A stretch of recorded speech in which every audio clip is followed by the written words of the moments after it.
امیر المومنین نے کہا خوشا بحال شما، تم بہت ہی سعادت مند ہو اور خوشا بحال رہو کہ اللہ نے تمہاری اس دعا کو سن لی۔ بات تمام ہو گئی، مولا چلے گئے، اعمال انجام دیا۔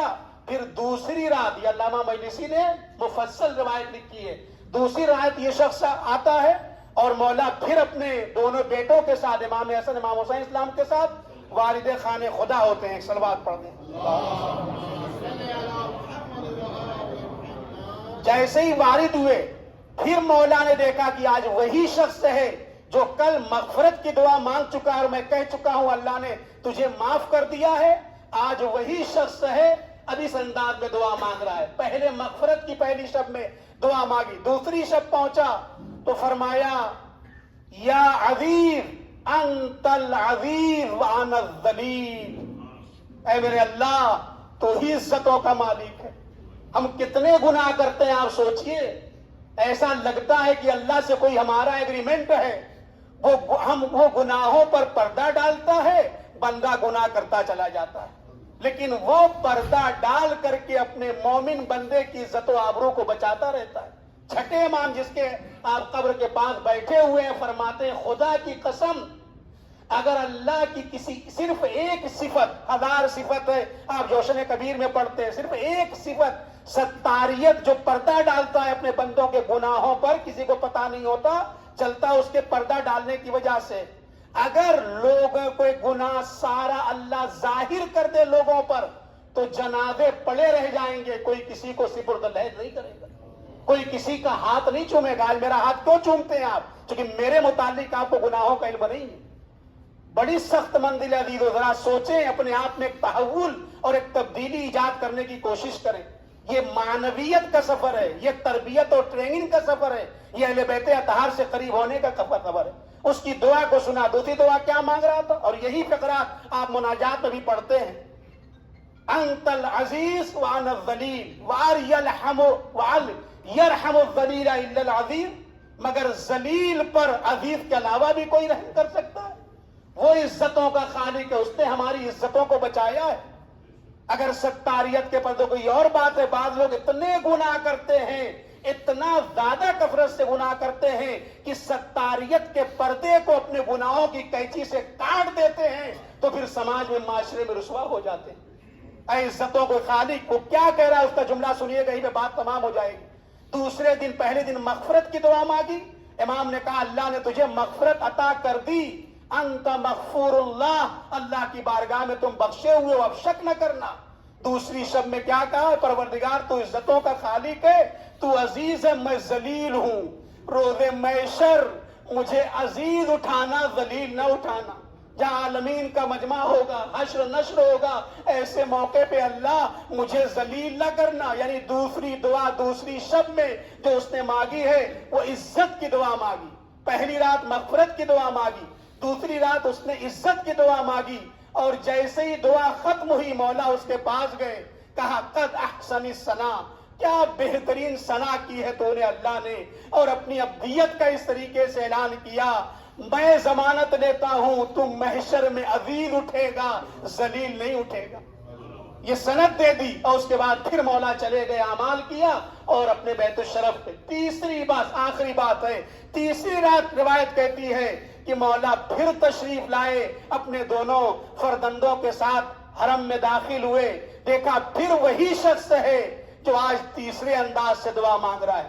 پہلی دعا کیا تھی، ھذا البیت بیتک وانا ضیفک واجعل قرایا فی ھذہ اللیلہ المغفرہ، مغفرت کی دعا مانگی۔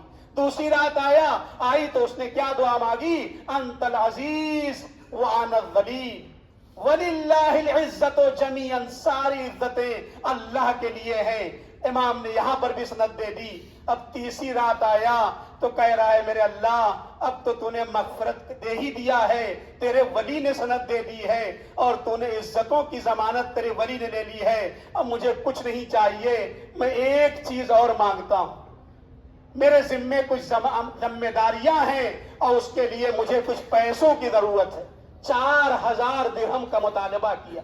پہلے دن پیسے کی بات نہیں کی، مادیات کی بات نہیں کی، دوسرے دن مادیات کی بات نہیں کی، کہا آج مجھے اس خانے کعبہ اور تیرے ولی کے واسطے سے دعا کرتا ہوں، اے میرے اللہ میری جھولیوں کو بھر دے، تو ہی نے پیسہ دیا تھا تو میں آیا تھا، اور آئندہ بھی میں چاہتا ہوں یہ پیسہ ملتا رہے، یہ زیارت کبھی سلسلہ جاری رہے، اور ذمہ داریاں جو میرے کاندھوں پر وہ پوری ہوتی رہے۔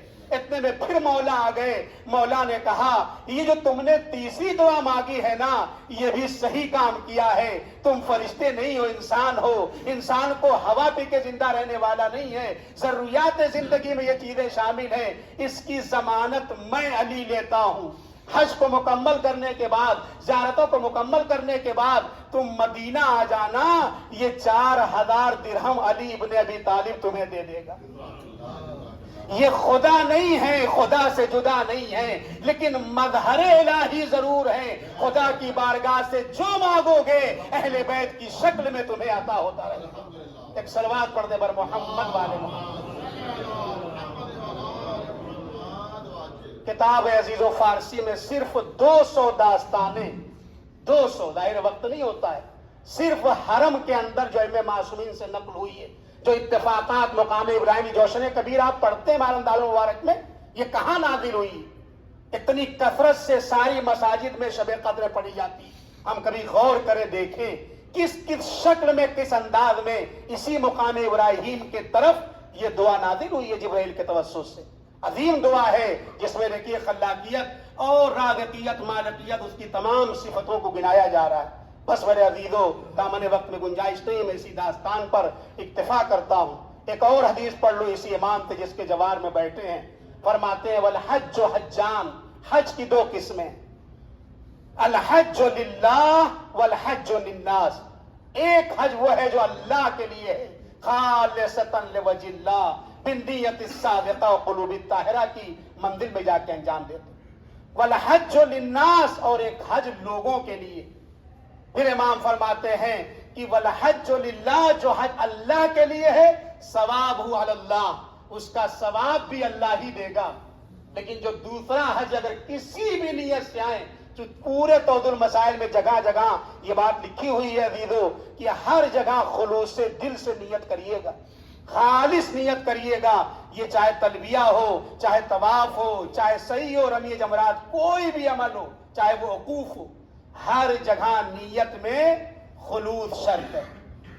اگر کوئی اور جنبہ ہوا تو یقیناً حج مشکل ہو جائے گا، اشکال شرعی پیش آ جائے گا۔ لہذا امام فرماتے ہیں اگر کہیں سے کسی بندے کی یا شہرت کی یا نام کی یا ٹائٹل کی شائبہ بھی ذہن میں اگر آپ کے آ رہا ہے تو یہ شیطان کی طرف سے ہے، اس کو نکال دیجیے، کیونکہ وہ حج جو للناس، لوگوں کے لیے ہے، امام کہہ رہے ہیں اس میں کوئی خجالت کی بات نہیں ہے، کانا ثوابہ علی الناس، پھر اس کا ثواب بھی مرنے کے بعد تم انہی بندوں سے لینا جن کے لیے تم نے، جن کو ذہن میں رکھ کر کے یہ اعمال انجام دیے۔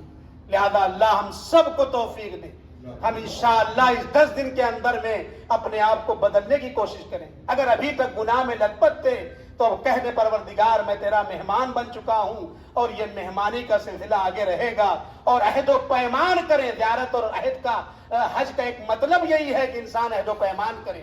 کس سے عہد و پیمان کرے؟ جب حجر اسود کے پاس جائے تو عہد و پیمان کرے اللہ، اس کے رسول اور اس کے ولی خدا سے کہ اب آپ اس کے بعد میں گناہوں سے لت پت نہیں ہوں گا، اپنے اندر سے یہ چیزوں کو ختم کر دوں گا۔ بس عزیزو، یہ توفیق عظیم توفیق ہے۔ میں نے عرض کیا تھا نماز شب کا ثواب قابل سمارش نہیں ہے، قرآن کی آیت ہے۔ حج کا ثواب قابل سمارش نہیں ہے، آپ شمار نہیں کر سکتے۔ اسی طریقے سے زیارت امام حسین علیہ السلام نہیں کر سکتے۔ بس میں 2 منٹ توسل کرنا چاہوں گا، اس کے بعد مسائل کا سلسلہ ہو چکی، کل رہ گیا تھا، مصیبتوں کا ذکر نہیں ہوا، آج آخری دن ہے غالباً ہمارا، اور میں بقی سے قریب ہیں، اس لیے چند فقرے میں توسل کرنا چاہتا ہوں۔ عزیزو، آپ بھی کل انشاءاللہ مدینہ چھوڑ دیں گے، کچھ 6 دن رہے، کچھ 7 دن رہے، جو جیسا بھی رہا، لیکن سب کل مدینہ چھوڑ دیں گے۔ کیا دل پہ کوئی خاص کیفیت طاری نہیں ہوئی اس فقرے سے؟ اگر نہیں بھی ہوئی ہوگی تو انشاءاللہ کل طاری ہو جائے گی۔ جب آپ بقی جائیں گے اور ایک بار آخری الوداعی زیارت پڑھیں گے تو دل مسیحتا ہوگا، آنکھیں اشکبار ہو جائیں گی، اور آپ کس زبان سے 6 معصوم کو الوداع کہیں گے؟ ہمارے الوداع کہنے میں اس امام حسین علیہ السلام کے الوداع کہنے میں بڑا فرق ہے۔ تاریخ بتاتی ہے عزیزو، جس وقت 28 رجب کو امام حسین علیہ السلام نے مدینے کو الوداع کہا، پورا مدینہ کوہرام تھا، گریا بلند تھی، ہائے رے جانے مدینہ، مدینہ چھوڑنا ہے۔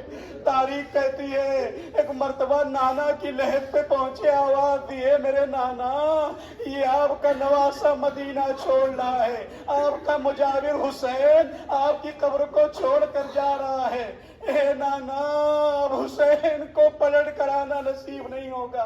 عزیز و عام انسان جب جاتا ہے تو اس کا دل پسیجتا ہے، حسین نے اس نانا کو کیسے رخصت کیا ہوگا جس کی پشت پہ کبھی سوار ہوتے تھے، کبھی حسین جس کا گلا رسول بوسے سے لیا کرتے تھے۔ عزادارو، اس کے بعد تاریخ کہتی ہے بھیا حسن کی لہد پہ آئے، بھیا میں عرض کر دوں نا، جسے پوری دنیا روتی ہے اسے حسین ابن علی کہتے ہیں، لیکن جو حسین کہتا ہے میرے بھائی حسن کے لیے رو، اسے حسن ابن علی کہا جاتا ہے۔ رونے کا مقام ہے مولا، اے چار ائمہ معصومین، یا رسول خدا میں گنہگار، ہم سب گنہگار ہیں، آپ کا شکریہ، آپ نے بلایا تو ہم آ گئے تھے، اگر کوئی کوتاہی رہ گئی ہو تو معاف کر دیجیے گا۔ آزادارو، اس کے بعد حسین ماں کی لہد پہ آئے، ارے شاعر کہتا ہے، ایک فقرہ کہہ دیا، اماں لہو لہان چمن دیکھنے چلو، ارے زینب کے پاس وہ میرا سن دیکھنے چلو۔ اجرکم اللہ، اجرکم اللہ۔ ارے ماں کی لہد سے حسین کیسے جدا ہوئے، تاریخ خاموش ہے، لیکن ہاں حسین کے سسکیوں کی آواز آج بھی مقاتل میں سنائی دے رہی ہے۔ عزیز و حسین جا رہے ہیں، بس حسین رخصت ہو گئے۔ عزادارو، یہی وہ مدینہ ہے جہاں مصیبتوں کو سنتے ہیں، چوتھے امام نے جہاں 35 سال گریا کیا ہو، پانی آتا تھا تو روتے تھے، ہائے رے میرے بابا کو پیاسا ہے کوئی ہم میں سے جو اس دھوپ میں 3 دن تک پیاسا رہ جائے؟ ہائے رے سید سجاد کھانا آتا تھا، کربلا کا رک کر کے آواز دیتے تھے، قد قتلوا عطشانا وظما، ہائے رے میرے بابا کو بھوکا اور پیاسا شہید کیا گیا۔ اے عزادارو، جاتے تھے، کبھی قصاب جانور ذبح کرتا تھا تو پلٹ کے پوچھ لیتے تھے، کیا بھائی تم نے پانی پلا دیا؟ پلٹ کے آواز دیتا تھا، جی ہاں میں نے پانی پلا دیا، فوراً کربلا کا رخ کرتا تھا میرا مولا، ہائے رے میرا بابا کو پیاسا ذبح کیا گیا۔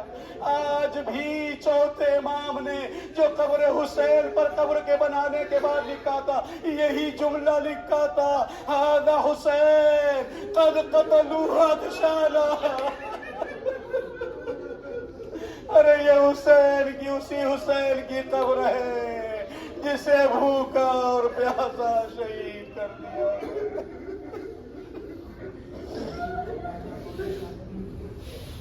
وَسَيَعْلَمُ الَّذِينَ ظَلَمُوا أَيَّ مُنقَلِبٍ يَنقَلِبُونَ إِنَّا لِلَّهِ وَإِنَّا إِلَيْهِ راجعون ذنب قضائه وتسليما لأمره۔ خدایا ان گنہگار آنکھوں سے نکلے ہوئے آنسوؤں کو رمال سیدہ میں جگہ عنایت فرما، انہی آنسوؤں کو روضہ محشر ہماری بخشش کا ذریعہ قرار دے۔ خدایا ہمارے حج کی جو توفیق دی ہے، مکمل طریقے سے تمام ارکان کو بچلانے کی توفیق مرحمت فرما۔